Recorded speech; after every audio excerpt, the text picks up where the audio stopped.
God has got a plan.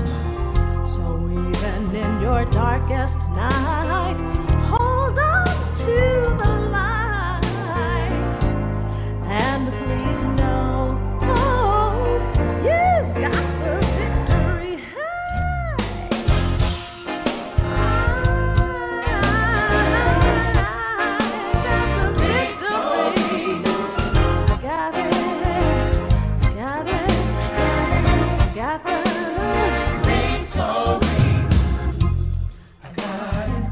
in my heart, I got the victory. On my job, I got it.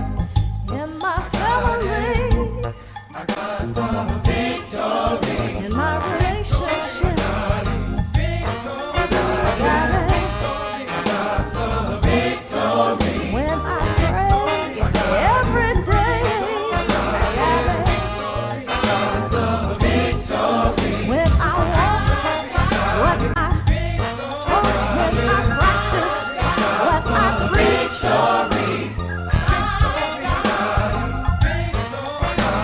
When I trust in God, I got it, I got it, I got it, I got it, I got it, I got it, I got it.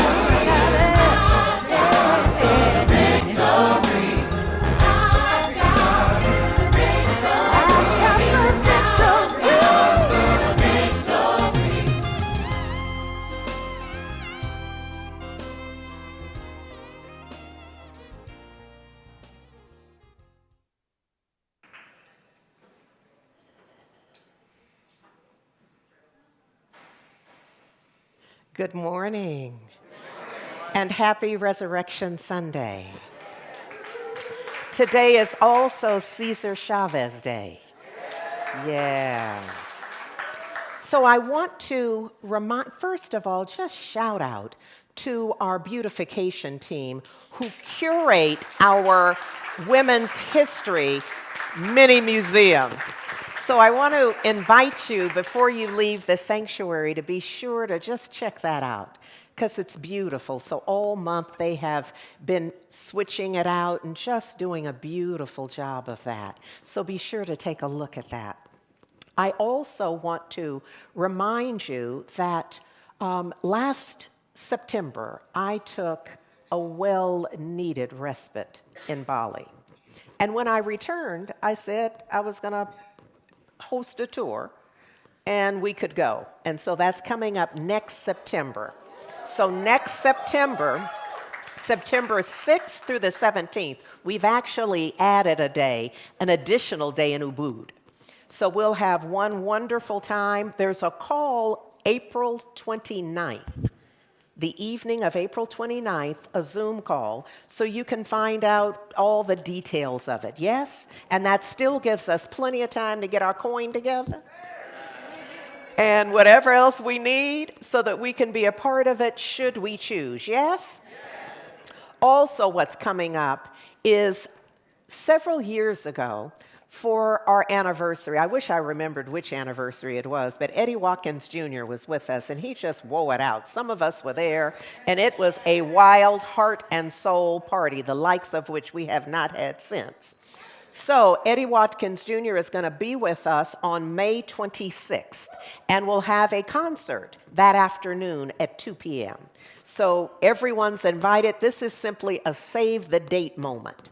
So that's Sunday afternoon. It's the day before Memorial Day. So I know you were thinking about making some plans, but make them a little later so that you can hang out with us on the Sunday afternoon. Yes? Yes.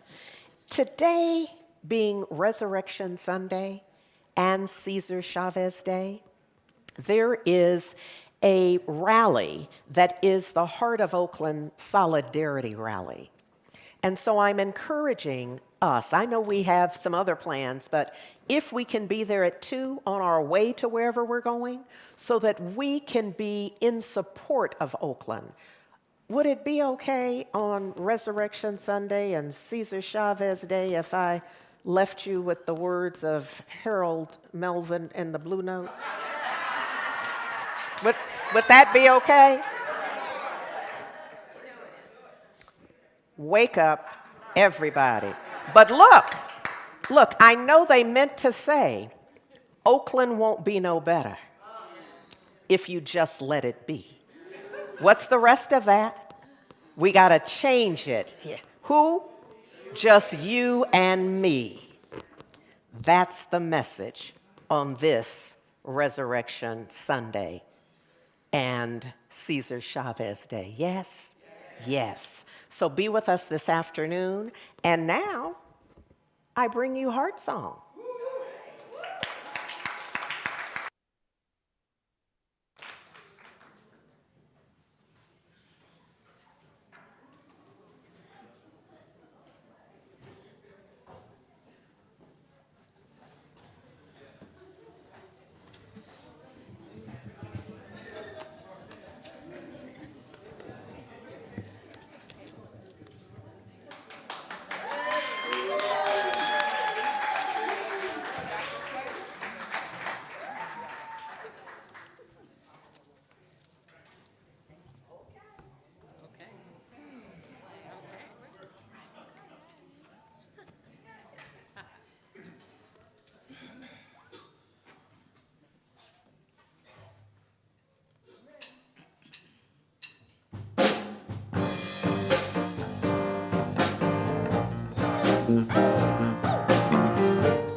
falling away from me. Falling away from me. Rise up.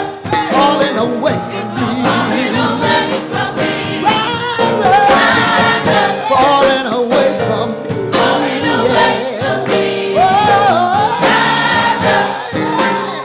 It's all falling away from me. Oh, rise up. Oh, rise up. All the way up. Rise up. Change your mind. Rise up.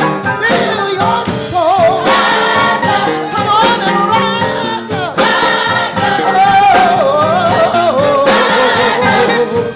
Oh, yeah. I'm rising up. Rise up. It's all falling away from me. Oh, away from me. Yeah.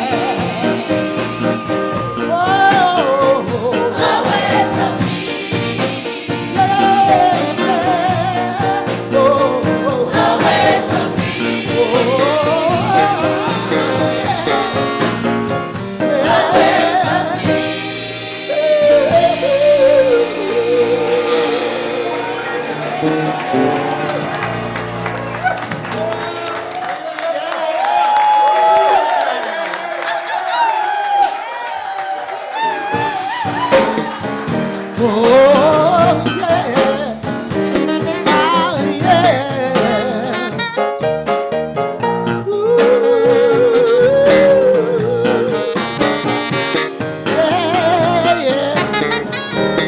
Oh, rise up, rise up, rise up, falling away from me. Rise up, it's all falling away from me. You gotta rise, you gotta rise up, you gotta rise up, you gotta rise up. Moving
Thank you.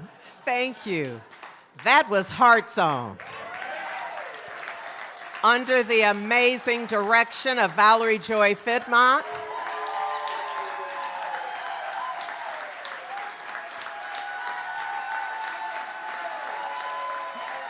Yes. Yes. Yes. That was Daria Johnson on drums. Thomas Hughes on bass. Annie Safford on horn. Yes.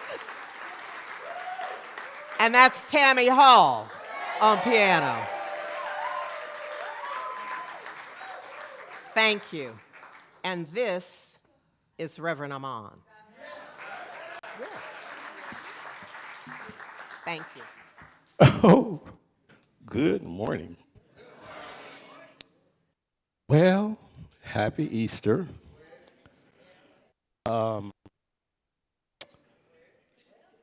Somebody here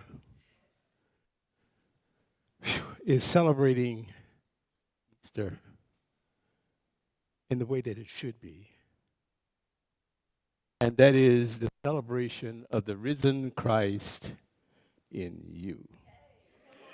You see, there are so many other churches across the nation and world where they have gathered just as we are here to celebrate Easter, Jesus, the crucifixion, the death, and the resurrection. But the total focus is on Jesus. The difference between, I don't want to use the word difference, let me say the distinction. It's a little softer.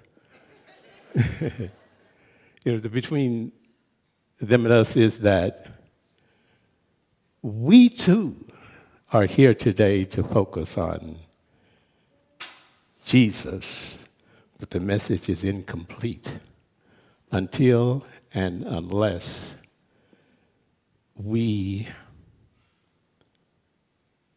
do not let the life of Jesus, the death, to be in vain.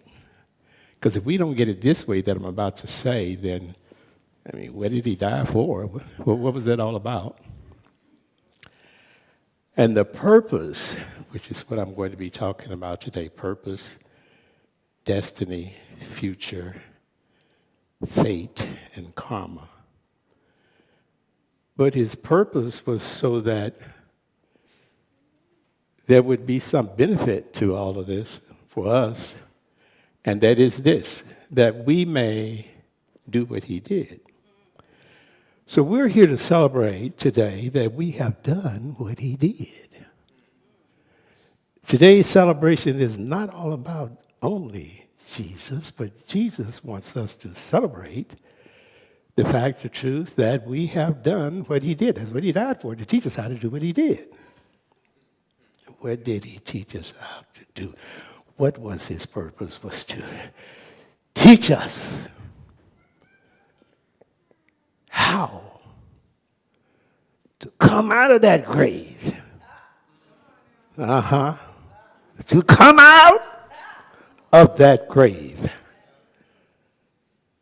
And some of you here today are like me. You've rolled the stone away. Taken off those grave clothes, and you showed up here today. And in showing up, what you are demonstrating is that you've shed off the old man and taken on the new man, and the old man is still in that grave, and the new man is here. When I say man, I'm talking about woman, but the old man is that old mental equivalent, that old you, wearing those old clothes of grief, unforgiveness, feeling of betrayal, can't let go of the past, anger, arthritis,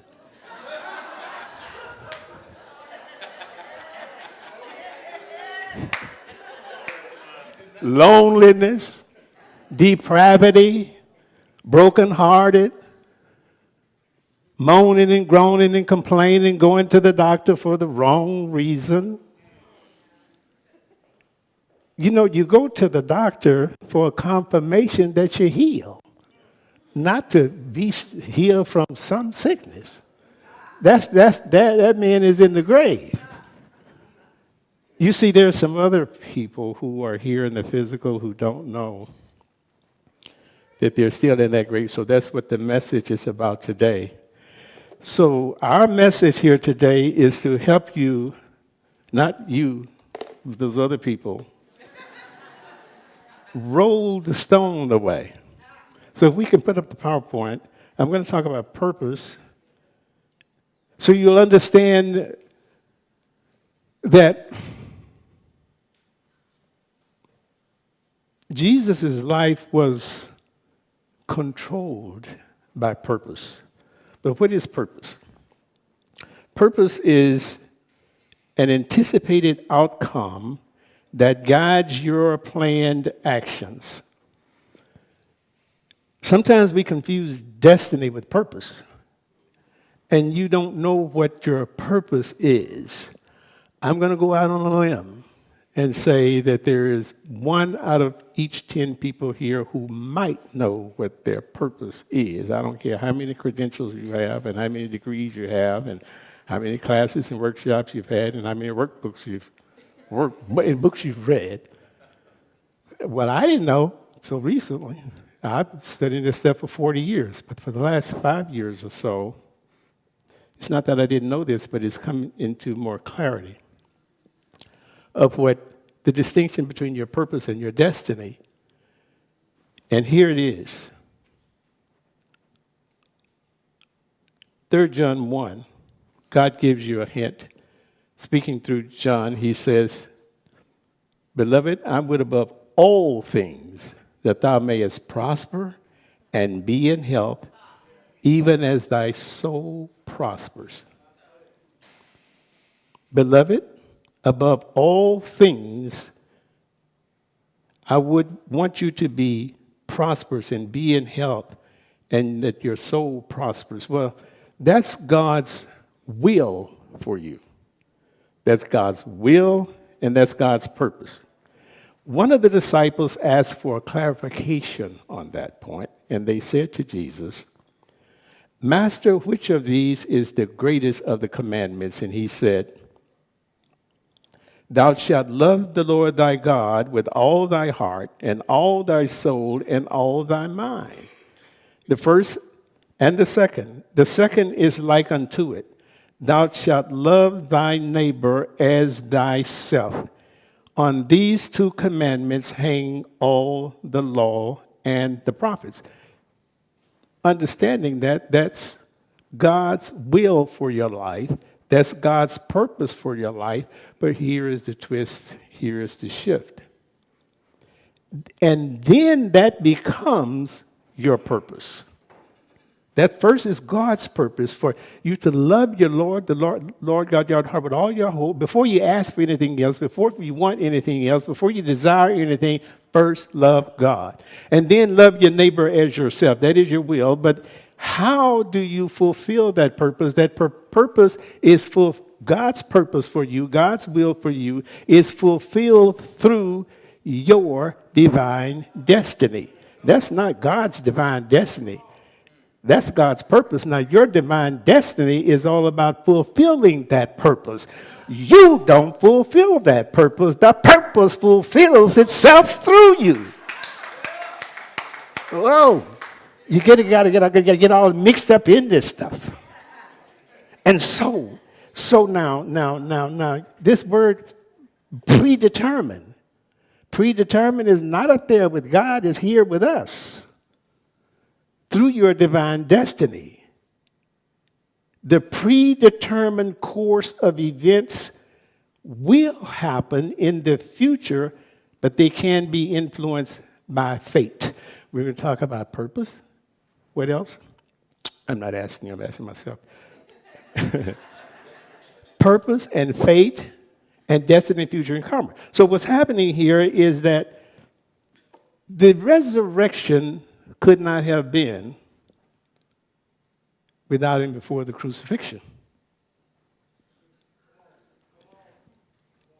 The crucifixion you go through every day. The crucifixion is just part of race consciousness. It's just there. Well, Jesus said in Matthew 5, "Think not that I am come to destroy the law and the prophets, but I am come to fulfill." To fulfill what? His destiny. Not his purpose, his destiny, which was to prove that life cannot die. Jesus signed up for this. This wasn't pushed off on him. He loved God so much and his neighbor as himself, see, that he sacrificed, that he gave, that he volunteered. He raised his hand and said, "I'll go." Well, others had tried to go before Jesus to do the same thing that Jesus did. Sign up. To prove that life cannot die. Who in here can do that? But you see, Jesus was 33 years old when he did. Jesus was a senior citizen.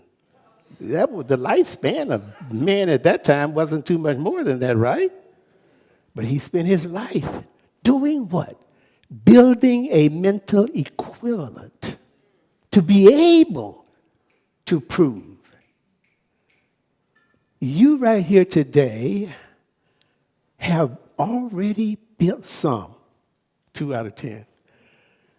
Already built a mental equivalent for a change, a transition into, you fulfill your purpose, and you fulfill your divine destiny, and there's something within you that don't know it. So we're rolling the stones away. When Jesus decided that he would step up and be the one to demonstrate this destiny, he set up his future. He set up his future. Then what happened was that when you know that you have set up your future, you should also, through your thoughts and through your decisions and vision, you also accept, you understand that you have it is alterable. It is not set. It is not predetermined in terms of sense that you can't change it. All right? And that's what fate is. Fate.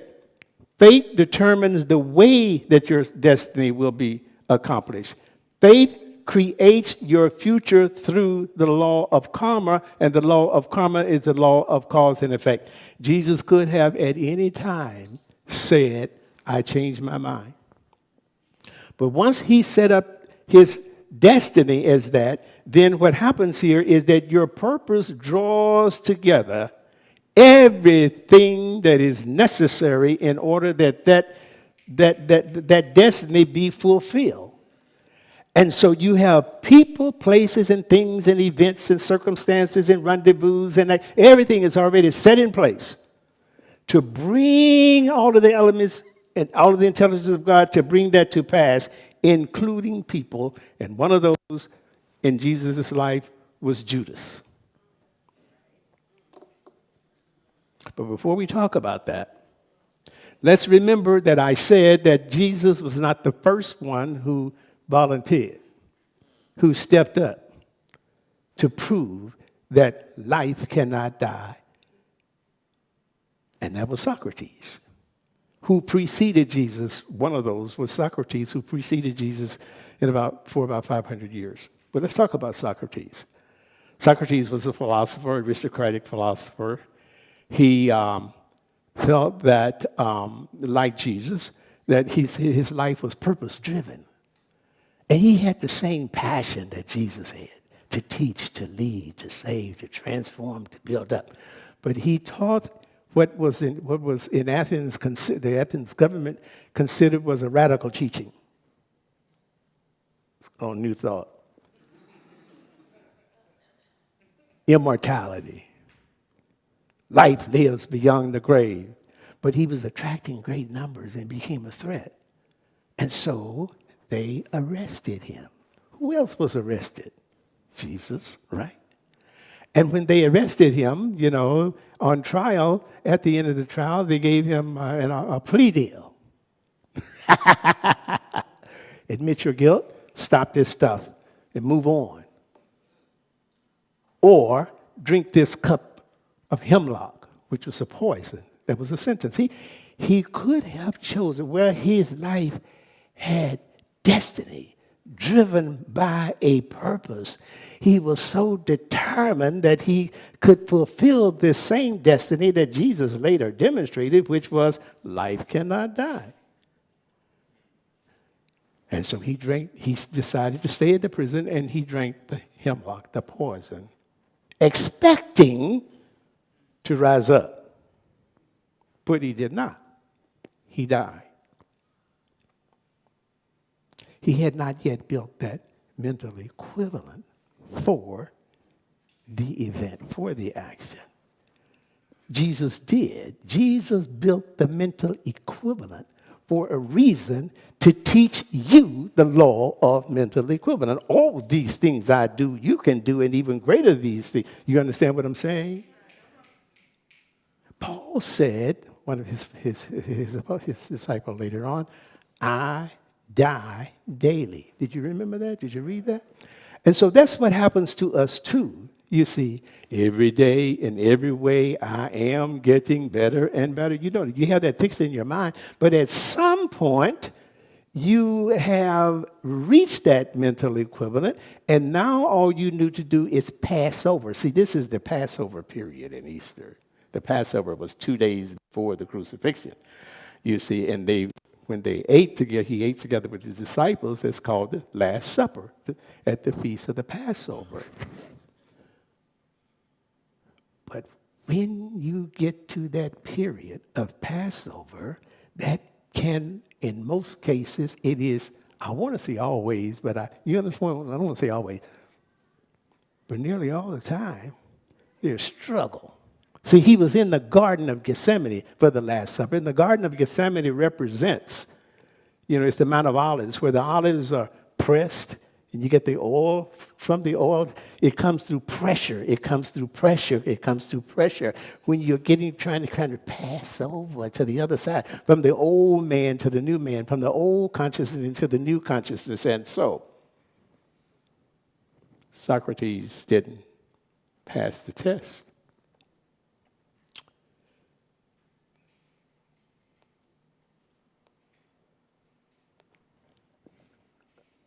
I had a friend who called about a week ago or two. And I was thinking about the message here today. I knew the theme would be the Garden of Gethsemane, but I didn't know what the topic would be. Ahman, how did you know that I needed you? I just sent you, did you read my email? No, I hadn't read the email. I hadn't talked to her in a year. She's in Florida. And she said, well, I was calling you. I was going to call you. I was calling you because I need your help.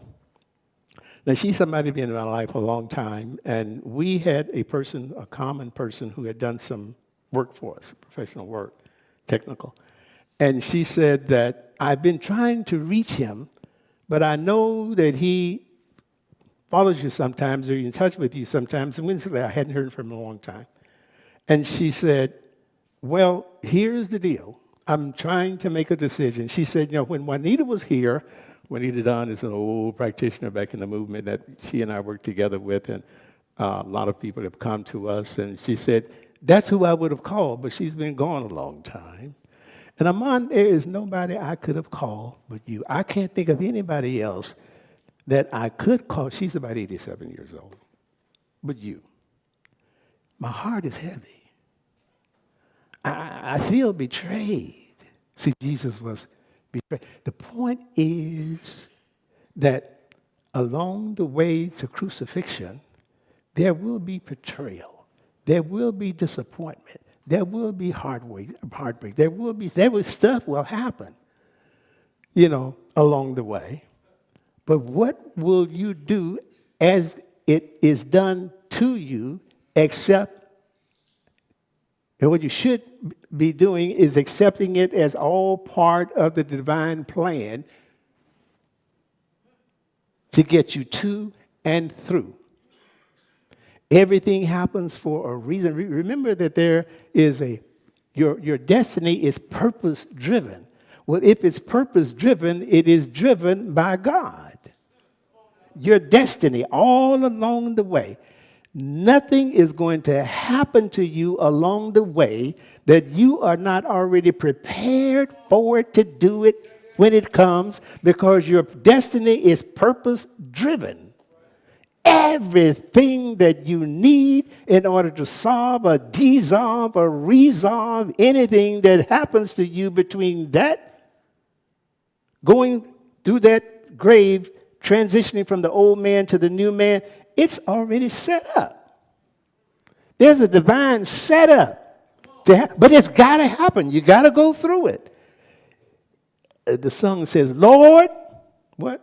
Don't move my mountain, but give me the strength to go around it. Please don't move my stomach. Well, the book of James says, Count it all joy when stuff happens to you. Count it all joy. Why? Because you created it. Purpose-driven divine destiny. God don't bring that stuff into your life. You see, Socrates could have changed his mind at any time. Judas, there in the garden, said to the high priest, to the people in charge, look, we're going to be here for dinner in a couple of days. Now, Judas is one of his 12 disciples. Peter is there. Love him more than anything, and love him more than life itself. That's Peter, one of the 12. Now, here is Judas conspiring to the district attorney. I'm going to point him out to you. What's it worth to you? How about 30 pieces of silver? Okay. They gave him 30 pieces of silver. So that when they came, if you go over and kiss Jesus, then know that that's the one that they're looking for, want to arrest. And he did it. What is my point? Jesus knew Judas had to do that in order for him to get to the cross. And he said to Jesus, while he was talking to them, he says, there's one of you at the table here who dips into this cup is going to betray me. Go ahead and do what you got to do. That's the attitude that we have when we know we're driven by purpose. I tell you what purpose is. And you're moving toward your divine destiny. If that's to be a musician, if that's to be a songstress, if that's to be an artist, a barber, a preacher, or whatever it is, that's your divine destiny in order to fulfill your purpose. Then what has happened is that I said, it's already set up, but it ain't always going to work out the way you want it. But whatever comes up, he doesn't allow anything to mess with you until you are prepared to deal with it and overcome it. Because your destiny is purpose-driven. And that means that once you execute that destiny, then you've kicked in the law of fate, which is the law of karma, which is the law of cause and effect, which means that you got to be careful of all your thoughts because your present thoughts are predetermining your future that is affecting your destiny. You see, purpose-driven destiny. And so here's what my friend said to me. She says, it was $4,000. I haven't heard from him. He's avoiding all my calls. But what I am calling you for is this.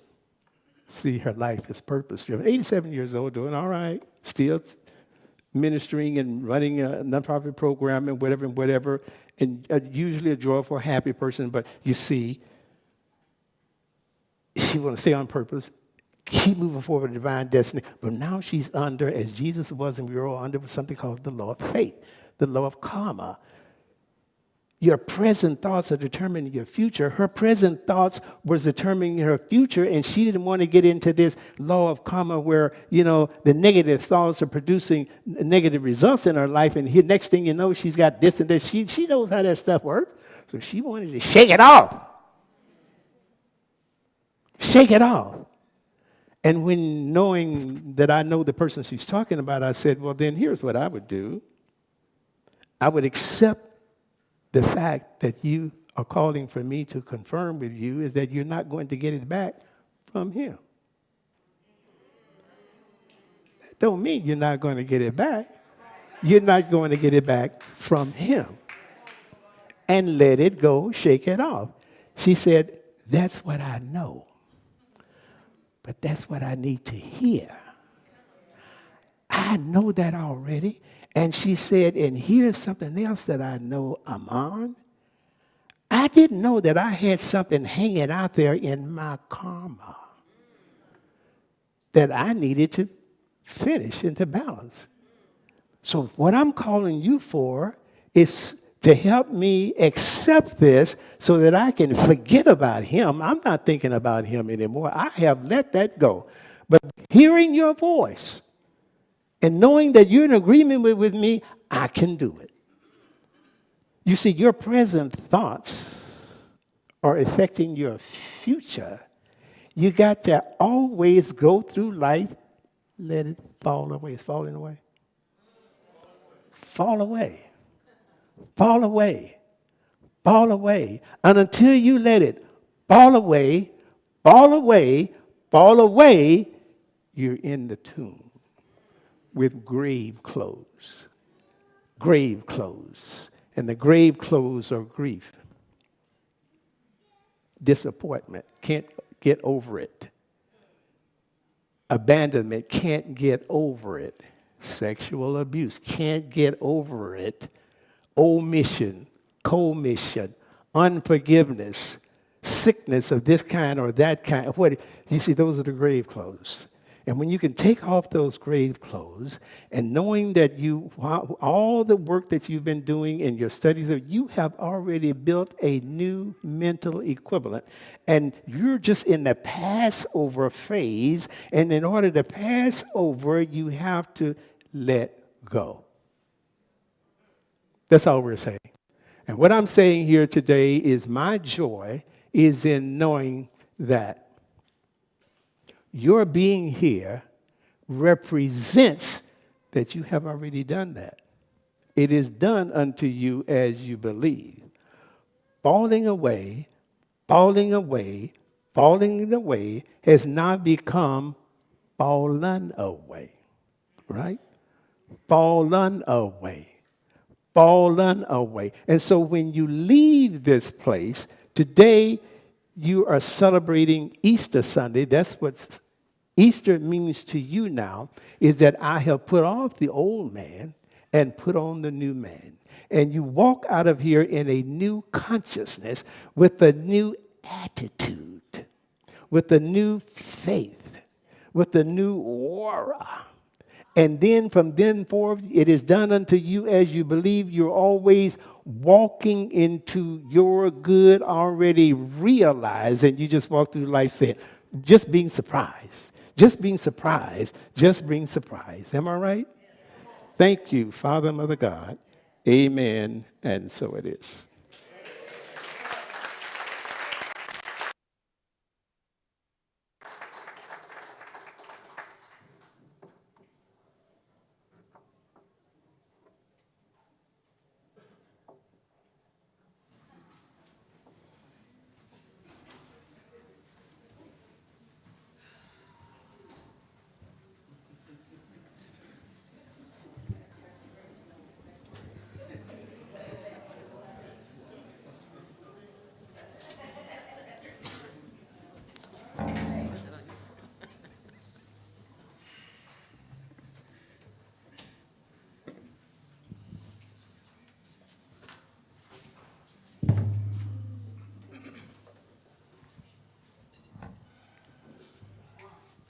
All right, are you ready? It's time to celebrate. We're going to manifest more in 2024. Yes, this is just the year of refreshing. The plan now unfolds. It's the time of your great blessing. So expect nothing but victory. That's the promise in all things. To be exceedingly, abundantly, above what you ask or think. Sing it real good. Expect the great. Put your hands together and say, expect the great. Anybody over here expecting great things? Expect the great. How about you? Are you ready to expect great things? Expect. How about out there? Expect great things. 2024, time to expect. Come on now, sing us with us. Okay, that was a good practice. Can we sing it like we really mean it? And you all stand up and join us. This is just the year of refreshing. The plan, say it. It's a time of your great blessing.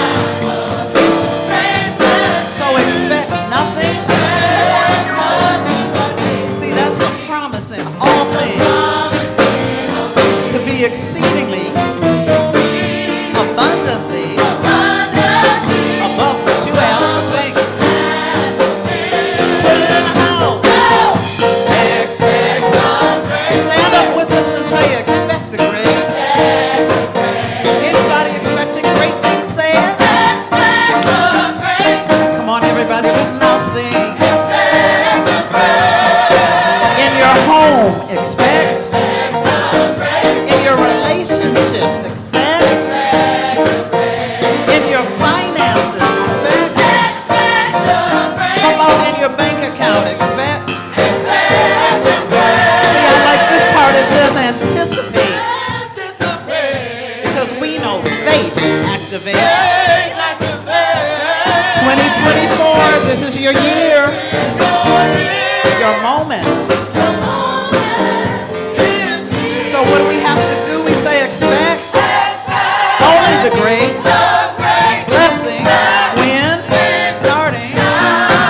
It's time to say expect the great blessing starting. Do you believe it? Come on, say it with us. Expect only the great blessing starting when right now. Expect only the great blessing starting right now. Tell your neighbor the blessing. Everybody say. Look at your neighbor and tell him the blessing is on you. If you believe it, you can have it. The blessing's on you. Tell them somebody the blessing. Stand up and take it for yourself. The blessing. Everybody, the blessing. If you're ready, the blessing is on you. Because it's time to say expect only the great blessing. When? All right, 2024, expect the great. I don't believe you. I don't believe you. Let me hear you say expect the great. Open yourself and receive it right now. It's time for us to expect the great blessing starting right now. Tell your neighbor the blessing is on you. Tell your neighbor, everybody say. Tell your neighbor the blessing. Use your voice and say. If you believe it, say the blessing is on you.